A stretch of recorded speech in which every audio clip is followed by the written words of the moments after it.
ഹജ്ജിന്റെ സന്ദേശവും ഹജ്ജിലൂടെ കൈവരിച്ച ചൈതന്യവും ഭാവി ജീവിതത്തിലും ഉൾക്കൊള്ളണമെന്ന് പ്രമുഖ പണ്ഡിതൻ അബ്ദുൽ ഹക്കീം അസ്ഹരി തീർത്ഥാടകരോട് ആവശ്യപ്പെട്ടു. തീർത്ഥാടകർക്ക് ഏറ്റവും മികച്ച സൗകര്യങ്ങൾ ഒരുക്കിയ സൗദി ഭരണാധികാരികൾക്ക് അദ്ദേഹം നന്ദിയും പറഞ്ഞു.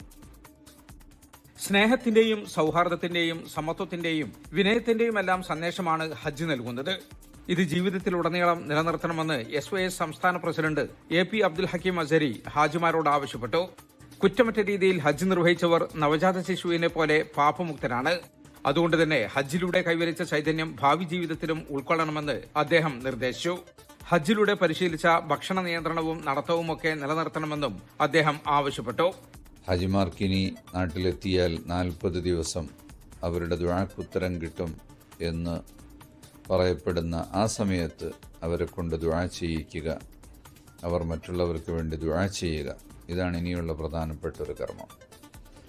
എന്നാൽ ഹാജിമാർ പ്രത്യേകമായി ശ്രദ്ധിക്കേണ്ടത് ഈ നവജാത ശിശുവിൻ്റെ പരിശുദ്ധിയെ കാത്തു സൂക്ഷിച്ചുകൊണ്ട് ഇനി അങ്ങോട്ടുള്ള ജീവിതം അള്ളാഹുവിൻ്റെ വലിയ ഭക്തിയിലും തഖ്വയിലും അധിഷ്ഠിതമായ ജീവിതം നയിക്കുകയും അതുപോലെ ഭൗതിക ജീവിതത്തിൽ ഹജ്ജിലൂടെ ലഭിച്ചിട്ടുള്ള ഭക്ഷണ നിയന്ത്രണവും നടത്തവും അധ്വാനവും പോലുള്ള കാര്യങ്ങൾ അത് ജീവിതത്തിൽ ഒഴിവാക്കാതെ മുന്നോട്ടു പോവുകയും മുൻ വർഷങ്ങളെക്കാൾ മെച്ചപ്പെട്ട സൗകര്യങ്ങൾ ഒരുക്കിയതുകൊണ്ട് തീർത്ഥാടകർക്ക് അനായാസം സമാധാനപരമായി കർമ്മങ്ങൾ നിർവഹിക്കാൻ സാധിച്ചതായും കഴിഞ്ഞ ദിവസം ഹജ്ജ് കർമ്മങ്ങൾ പൂർത്തിയാക്കിയ അബ്ദുൽ ഹക്കീം അസ്ഹരി പറഞ്ഞു. പശ്ചിമേഷ്യൻ സംഘർഷത്തിന്റെ ഒരു സാഹചര്യത്തിൽ എന്തെങ്കിലും ഹജ്ജിന് തടസ്സങ്ങളോ വല്ല നിലക്കുമുള്ള പ്രയാസങ്ങളോ വരുമോ എന്നുള്ള ആശങ്ക ചില ആളുകളുടെ മനസ്സിനെങ്കിലും ഉണ്ടായിരുന്നുവെങ്കിൽ അത്തരം യാതൊരു തരത്തിലുള്ള